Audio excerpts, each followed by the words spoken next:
मैं गुरुदेव भगवान के चरणों में प्रणाम के बाद आज पहला नवरात्रा है देवी और सज्जनों। मां भगवती की स्तुति के साथ प्रारंभ करता हूं। देवी प्रपन्नार्ति हरे प्रसीद प्रसीद माता जगतो अखिलस्या प्रसीद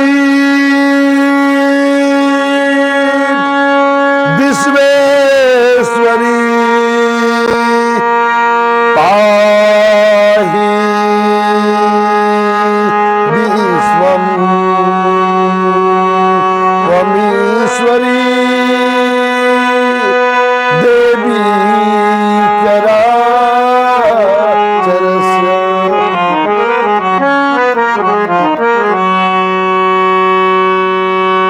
देवी और सज्जनों, आज मैं आपको एक बात बताता हूं। जो लोग थोड़ा सा पुराने हैं उन्होंने देखा होगा पहले जमाने में भोजन बनता था अलग। भोजन बनाने वाले को कोई छूता नहीं था और बेईमानी का भोजन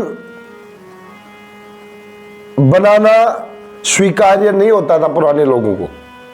इसका रीजन क्या है पता है? आज लोग किसी के घर में भी किसी भी जगह पर खा लेते हैं, इसलिए उनकी बुद्धि अच्छी नहीं है। इसका प्रमाण मैं आपको बता रहा हूं, इसलिए बिना प्रमाण के नहीं बताता मैं। भोजन बिल्कुल प्योर करना चाहिए।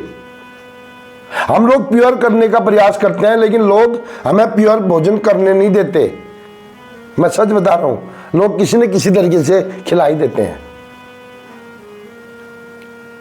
इसलिए हमने रात का भोजन त्याग दिया।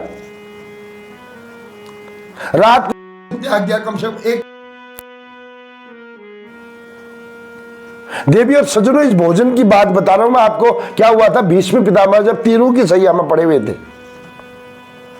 तीरों की सैया में भीष्म पितामह पड़े हुए थे और प्रवचन दे रहे थे युधिष्ठिर को, और द्रौपदी हंसने लगी।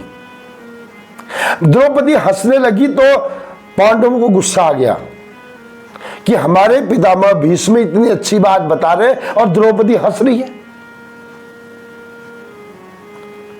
देवी और सज्जनों, एक बात बताऊं, पांडव इतने सभ्य थे कि पितामह की भीष्म के सामने अपनी पत्नी को नहीं डांटा। आजकल के लड़के बहू अपने ससुर को बोलने नहीं देते। ये भोजन का, ये बुरे भोजन का असर है देवी और सज्जनों। ये कहीं भी खा लो, ऐसे तो बहुत अच्छे बने रहते हैं हम लोग, लेकिन खाते समय किसी भी होटल में कहीं भी खड़े होके किसी जगह खा लेते हैं और बोलते हैं हम तो सूतक नातक में नहीं खाते हैं। ये दोगलापन इंसान में आ गया है दोस्तों। देवी और सज्जनों, बहुत दोगलापन इंसान में आ गया है। मैं आज खुलेआम इसलिए बताता हूं क्योंकि बताना बहुत जरूरी हो गया। ऐसे लोग बोलते हैं हम नहीं खाते इसके हाथ का।